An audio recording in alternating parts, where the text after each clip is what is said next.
মুসলিম এরা ভাঙ্গো সেরা ভাঙ্গো মসজিদ ভাঙ্গো মাদ্রাসা ভাঙ্গো এইসব করে সে রাজনীতি করে। তার যারা ভোটে জিতিয়েছে বা তারা যে জিতে তারাই বান কেমন মানুষ আর সেই বান কেমন মানুষ, সে কোন স্কুলে গেছে কি করছে, আমার তো এটা খুবই সন্দেহ হয়। বিশ্বের মধ্যে একটাই মানুষের মধ্যে আছে, সে হলো শুভেন্দ্র। পশ্চিমবাংলার রাজনীতিতে উনি এখন অপ্রাসঙ্গিক। এই উনার জন্য বেশি বাক্য খরচ করার কোনো প্রয়োজন আছে? শুভেন্দ্র কি রাজনীতি করে জীবনে, আর এতে একে ভোট দিছে কারণ একটা দুনিয়ার জন্মের একটা নিকৃষ্টতম লোক মনে হয়, এবং এর মনে হয় না এরা মাথার মধ্যে কিছু আছে।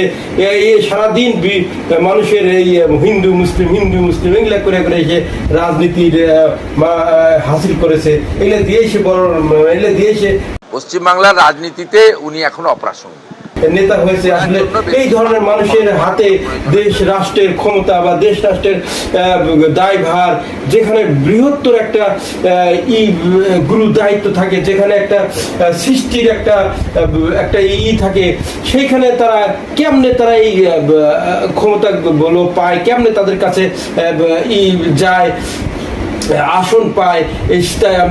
যারা তাকে ভোটে জিতিয়েছে বা যারা তাকে ভোট দেয় তাদেরকে আমার সন্দেহ তারা কোন মূর্খ কোন বর্বর জাতি। সেই যখন পৃথিবী সৃষ্টি হওয়ার আগে যেরকম মানুষ বর্বর বা একটা কুলুষিত বা কলঙ্কিত জাতি ছিল, তারা মনে হয় সেই জাতি, হেও হয়ে জাতি।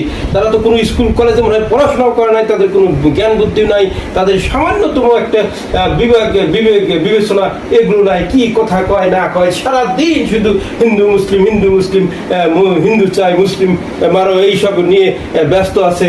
তো আমাদের ছেবুদাও তো তাদের সাথে তো তা ভালো আছে, ছেবুদা এত লোকজনে বকাঝকা করতে পারে, আমাদের ছেবুদা তাকে কিছু বলতে পারে না। এই একটা কি অবস্থা, মানুষ চেয়ে দেখে এই ধরনের লোকগুলো কেন রাজনীতির মাঠে আসে, কেমনে তারা রাজনীতিতে বড় হয়, মাথা চারা দিয়ে ওঠে, এইটা আমার আপনাদের কাছে একটা প্রশ্ন থাকে। তো এই প্রশ্নটার থেকে দেখি কারা কি বলেন, আমার সাথে কারা আছে, আমি কি সত্য বলেছি না মিথ্যা বলেছি, এভাবে কি রাজনীতি করাটা উচিত না পক্ষে সপক্ষে যুক্তি, লাইক কমেন্ট শেয়ার এগুলো দিয়ে একটু জানতে চাচ্ছি। সো থ্যাংক ইউ, ভালো থাকেন, সুস্থ থাকেন।